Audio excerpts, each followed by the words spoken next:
Hello there, small business owners and CEOs. Today, we're going to dive into a critical aspect of business success, and this is working relationships. Effective communication, accountability, and trust are pillars that will help you get the results that you need through your people. So, what's in store here?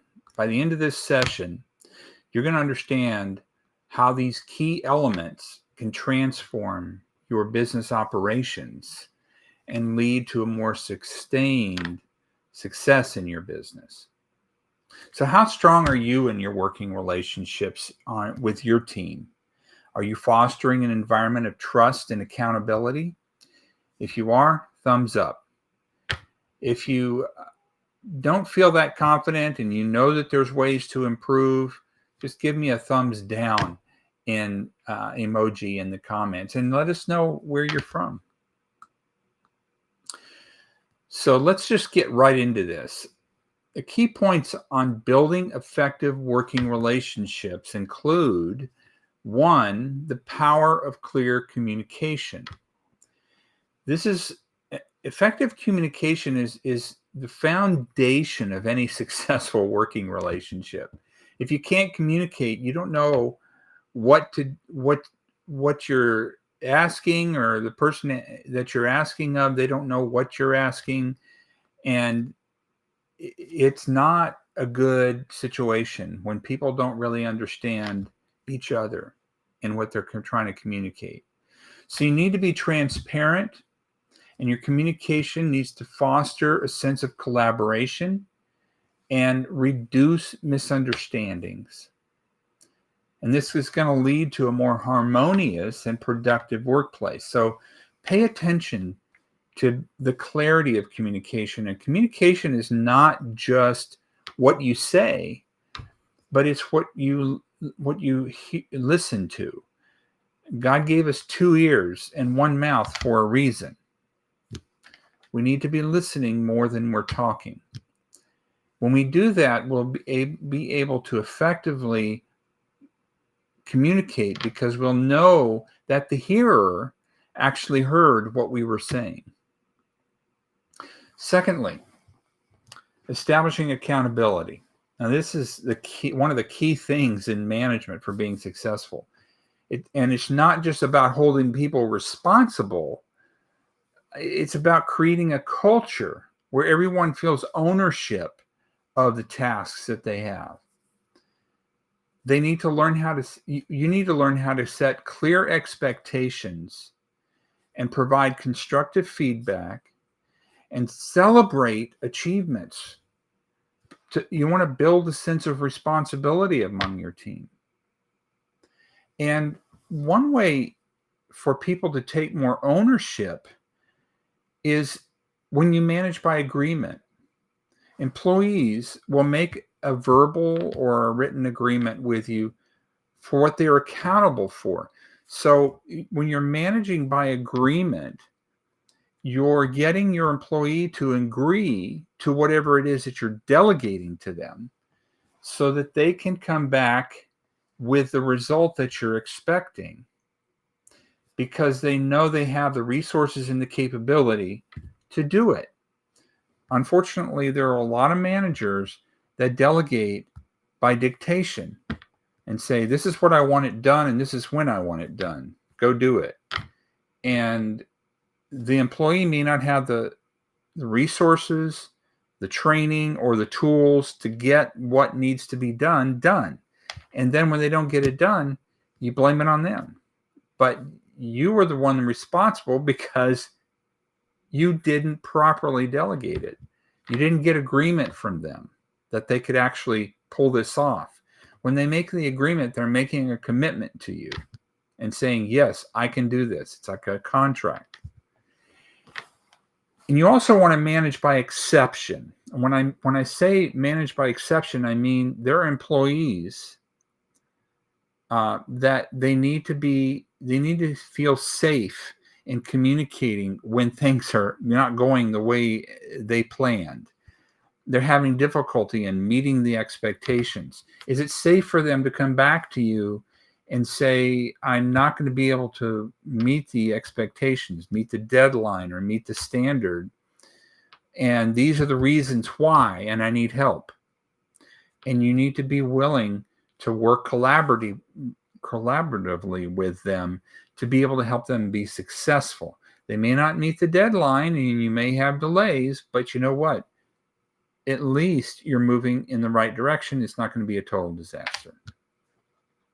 And then you can learn from that. And the next time you can make sure that they have those things that they need to be successful, and that they know to not agree to something that they know. But there are always unexpected things that come up. And when those unexpected things come up, we all have to adjust.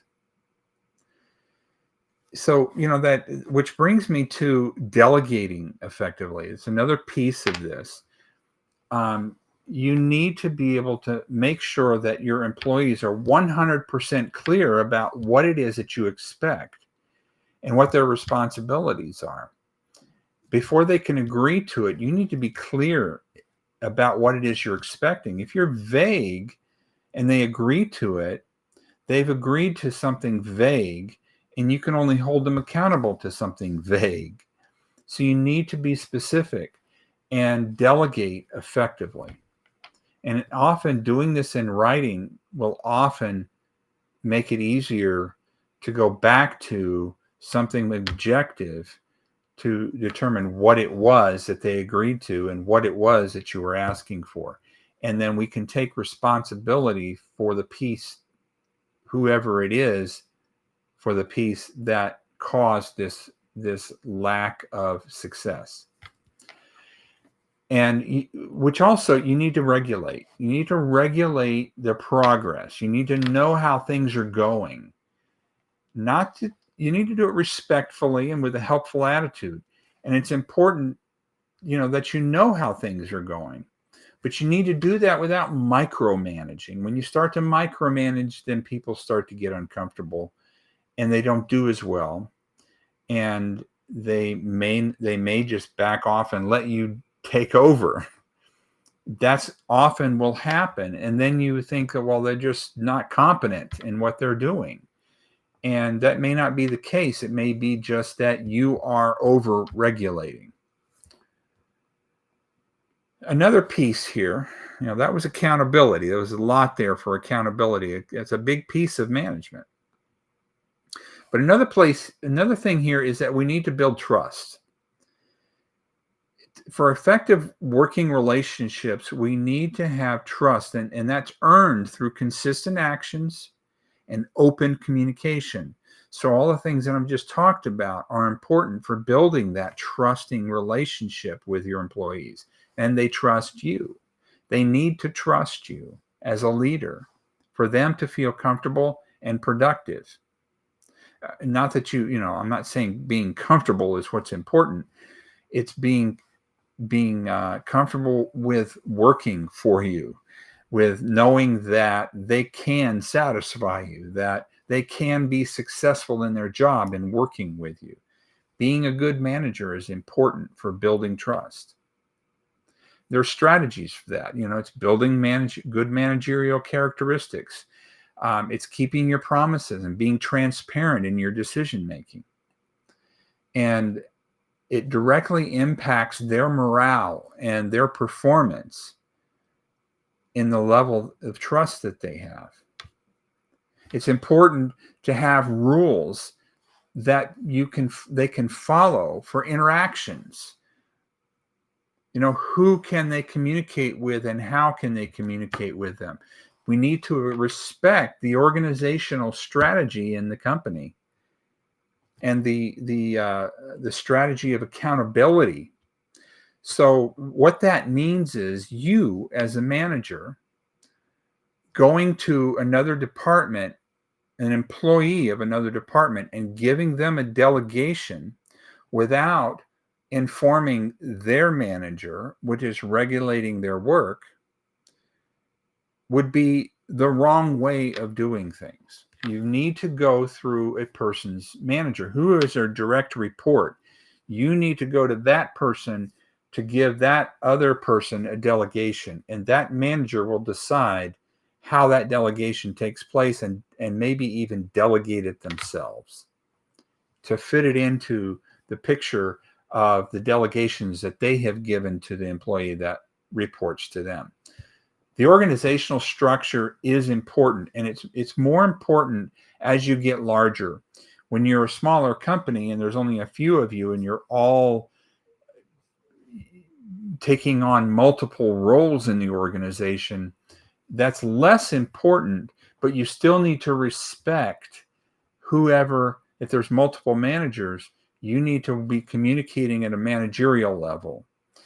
If you need another department to get something done, or to communicate with another department about how things may not be coming over properly to your department, those kinds of things.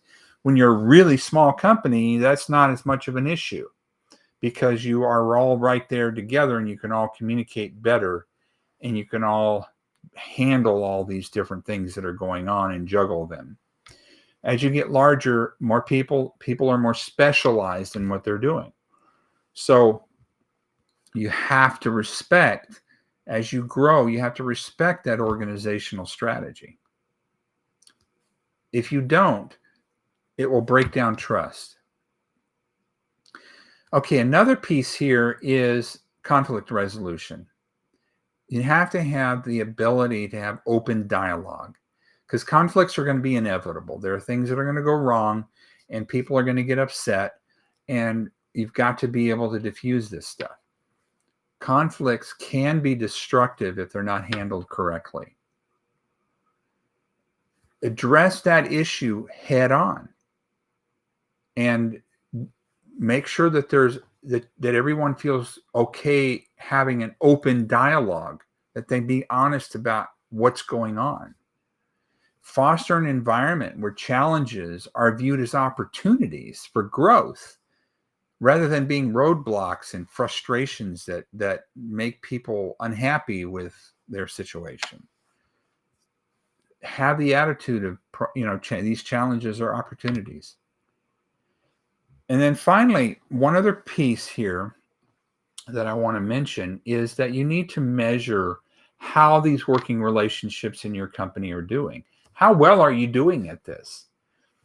You may be working at this, but you may not. There may be things that you don't know that are not working, because if you don't have good communication, you don't have all these things going on, obviously things are going to be under the hood that you don't see.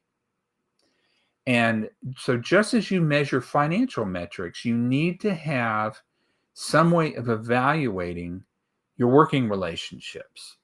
That could be just simply a survey that you do every once in a while in the company to get, and they should be anonymous so they can get honest feedback, anonymous surveys that will tell you what kinds of things are not working in the relationships in your company. So use different tools. You may have, a survey, like I mentioned, could be one, and different methods for regularly evaluating and improving communication, improving your accountability, and building the trust with your team. And that is what I have to say about this. So fostering working relationships is a journey. You'll always be improving on this. And it requires an ongoing effort and an ongoing dedication. And if you're ready to take the next step in strengthening your team and enhancing your business operations with this, let's connect. Reach out. Your success starts with the people that you lead, and you work together, and you can build a workplace and a culture that thrives on trust, that has open communication and accountability, that works in your organization. If you want help with this, hey, reach out at the link below, and we'll be glad to help. So let's close with a quick prayer. Lord, help us to communicate with clarity and compassion, to hold others and ourselves accountable with integrity. And Lord, to build trust through our actions and our words, and guide us in leading our teams with wisdom and grace, and always striving to improve and get better in our business, and to work better with the people that are within them. In Christ's name we pray all these things.